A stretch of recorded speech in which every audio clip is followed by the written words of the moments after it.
Hello, I'm Robin Gibson, and this is the Harvard House Money Morsel.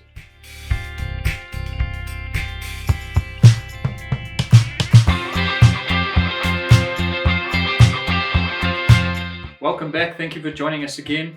Please don't forget to like and subscribe. Click the bell so you get a notification of when we release a new video. Again, I've got Michael Porter, a regular contributor on the Money Morsel. Hello, Michael. Morning, Robin. How are you? I'm good. Thank you very much.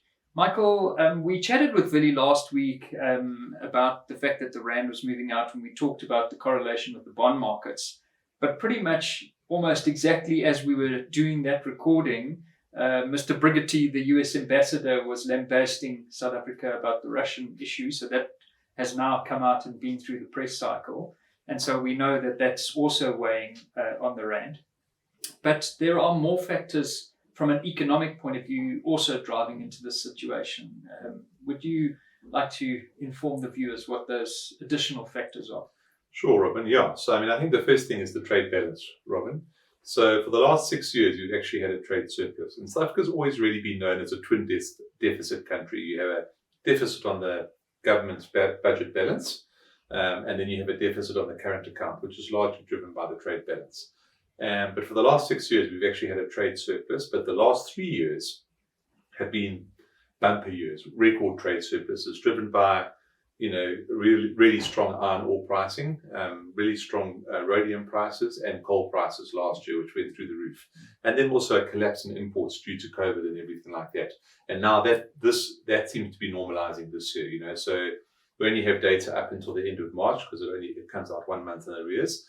But we're running a small trade deficit for the first 3 months, whereas this time last year, we already had a surplus of 50 or 60 billion rand. So the trade side has definitely deteriorated. It has deteriorated. The export aren't as strong. So that's one thing that does well on the currency. Trade is important, and obviously we need to export.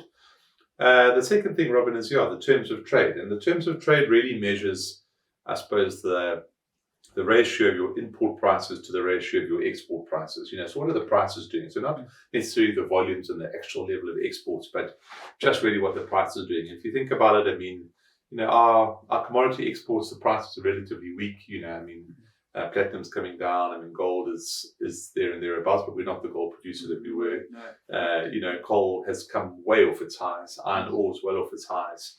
So all those kind of things. And import prices, oil has come off a little bit, but not that much. And obviously the other types of imports and things, prices are generally sort of going up. So the terms of trade has actually deteriorated a little bit. The Rand has weakened more than the terms of trade. Okay. And maybe what the trade balance would suggest. And that's the political premium that you were talking about, where we just, as I wrote in Intuition this week, we just shoot ourselves in the foot every couple of weeks just to make sure we're still alive. Yes,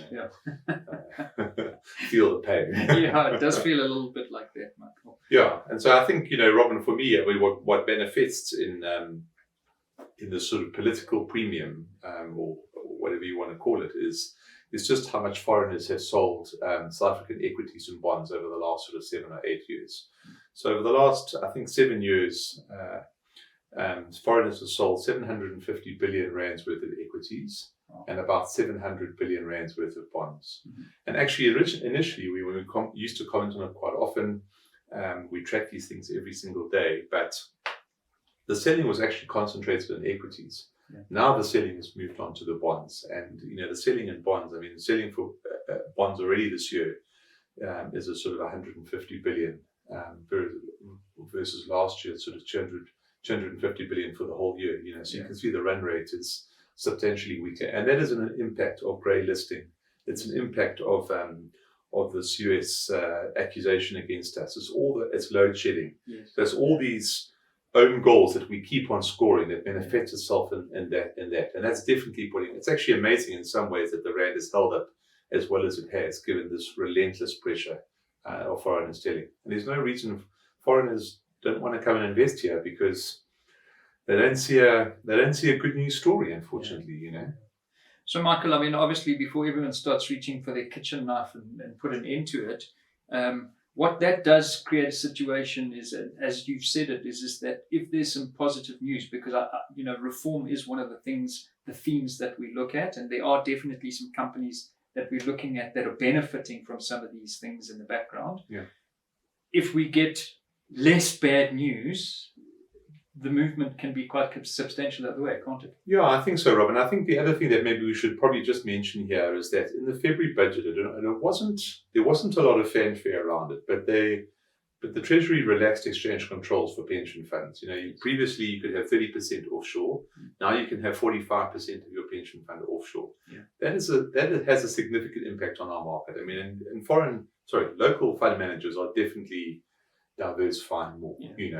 So that's also, you've sort of got a situation where there's not a lot of demand for local assets at the moment, and so prices are just listless and they're under pressure because the buyer of last resort really is, or first resort maybe, is the local domestic fund managers. They've got to start feeling more bullish in the situation. So yes, listen, we're close to it. We can see when things are starting to happen and when things are starting to change. But yes, a little bit of good news, evidence that load shedding is abating, that companies are bringing on their own power, that the growth trajectory can change a little bit, and that could spark a proper rally. I kind of feel we're a couple of months away from that, unfortunately. Well, probably certainly won't happen while there's still pressure on American interest rates, concern about recession, and the Chinese recovery not as strong as everyone was hoping for. But that's all we've got time for today. Michael, thank you for giving some light onto that. Please don't forget to join us next time. Like and subscribe, and we'll see you then. Thank you. Goodbye.